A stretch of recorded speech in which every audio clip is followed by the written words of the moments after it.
नागपुर में आरएसएस का विजयदशमी उत्सव, संघ प्रमुख मोहन भागवत ने स्वयं सेवकों को किया संबोधित। बोले, देश में धर्म और सांस्कृतिक का उत्थान जरूरी, लोगों को धर्म का सही अर्थ पता होना चाहिए। बांग्लादेश पर भी बोले आरएसएस प्रमुख मोहन भागवत, कहा बांग्लादेश में हिंदू समाज पर अत्याचार हो रहा है, हिंदू जहां भी है वहां सशक्त रहना जरूरी है।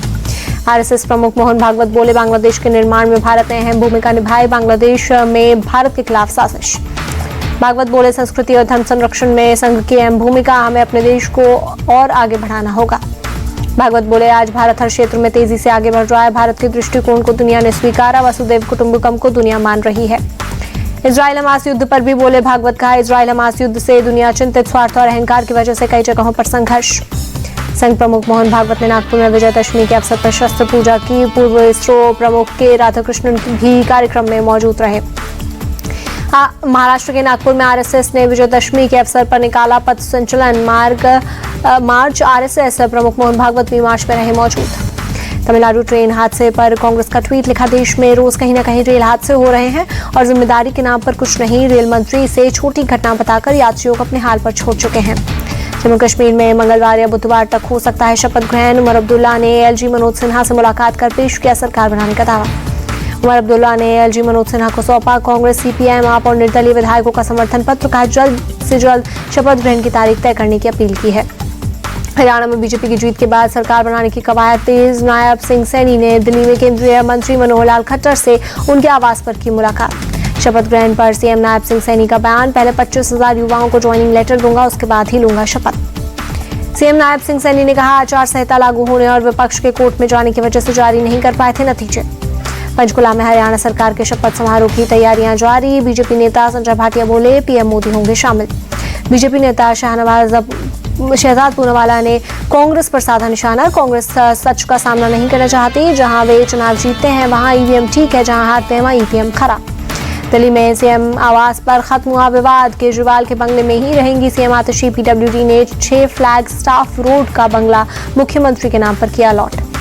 एनसीपी में शामिल हुए actor Sayaji Shinde, deputy CM Ajit Pawar ने दिलाई पार्टी की सदस्यता।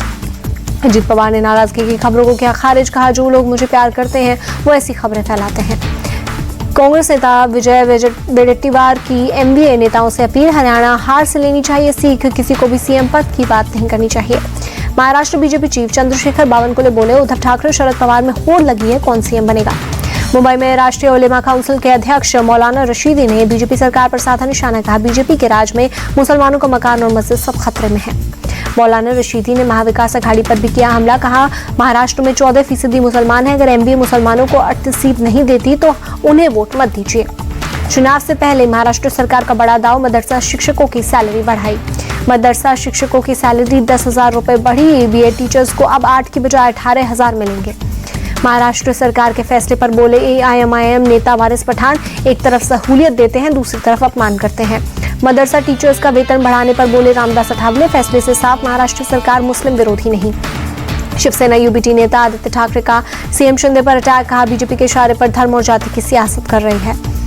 तेलंगाना के विकाराबाद में असदुद्दीन ओवैसी का फिलिस्तीन और लेबनान के बहाने पीएम मोदी पर अटैक, पूछा इजराइल ने यूएन की फौज पर किया हमला, फिर क्यों इजराइल को दे रहे हथियार। हिंदू स्वाभिमान यात्रा पर बोले केंद्रीय मंत्री गिरिराज सिंह, हिंदू एकजुट नहीं हुए तो कटेंगे। पंजाब के फिरोजपुर में बीएसएफ ने पाकिस्तानी ड्रोन को मार गिराया, 500 ग्राम हेरोइन, एक पिस्टल और मैगजीन बरामद।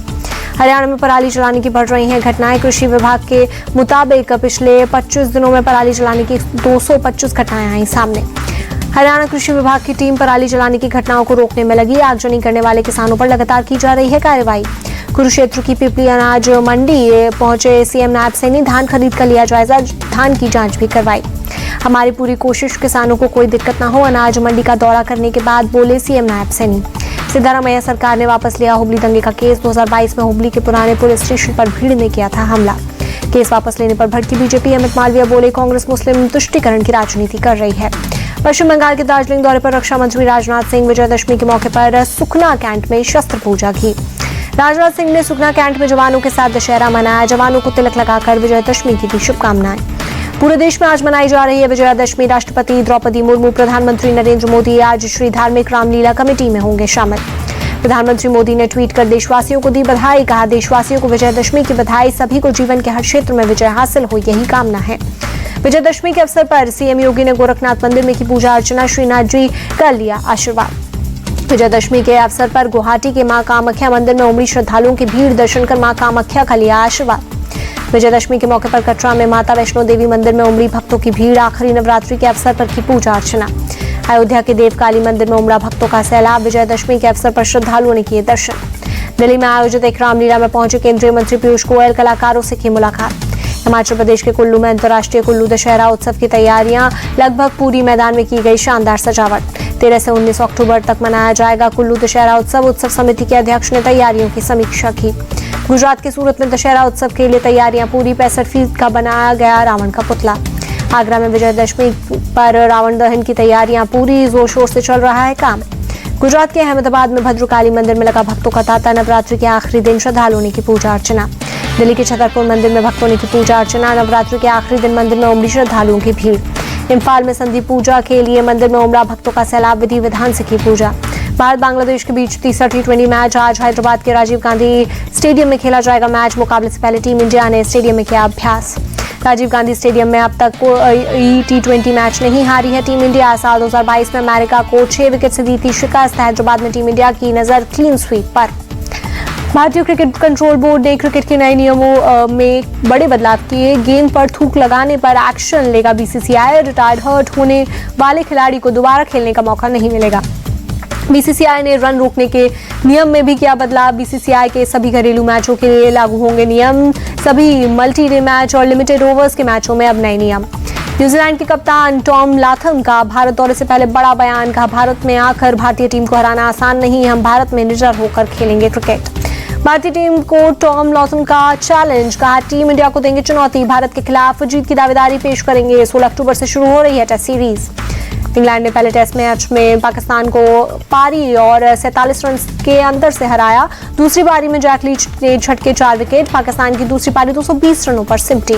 पाकिस्तानी टीम ने पहली पारी में 556 रन बनाए। जवाब में इंग्लैंड ने 823 रन पर घोषित की पारी। 267 रनों से पिछड़ने के बाद दूसरी पारी में सलमान आगा और आमिर जमाल ने पाकिस्तान के लिए लगाई 50।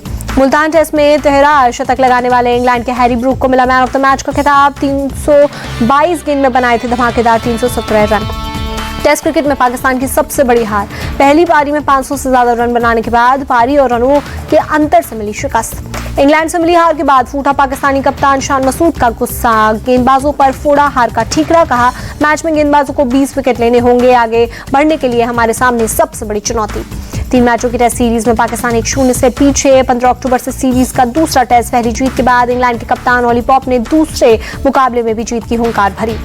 पूर्व भारतीय खिलाड़ी हरभजन सिंह का रोहित शर्मा के रिटेंशन पर बयान। बोले, मुंबई में रोहित को रिटेन नहीं किया तो IPL ऑक्शन में रोहित पर लगेगी बड़ी बोली। हरभजन सिंह बोले, रोहित अगर ऑक्शन में गए तो कई फ्रेंचाइजी करेंगे। उन्हें खरीदने की भरपूर कोशिश। रोहित एक बेहतरीन कप्तान और शानदार खिलाड़ी। लखनऊ फैशन वीक में ओलंपिक मेडलिस्ट मनु भाकर ने बिखेरा जलवा। खूबसूरत आधुनिक आउटफिट पहने रैंप वॉक करती दिखी मनु।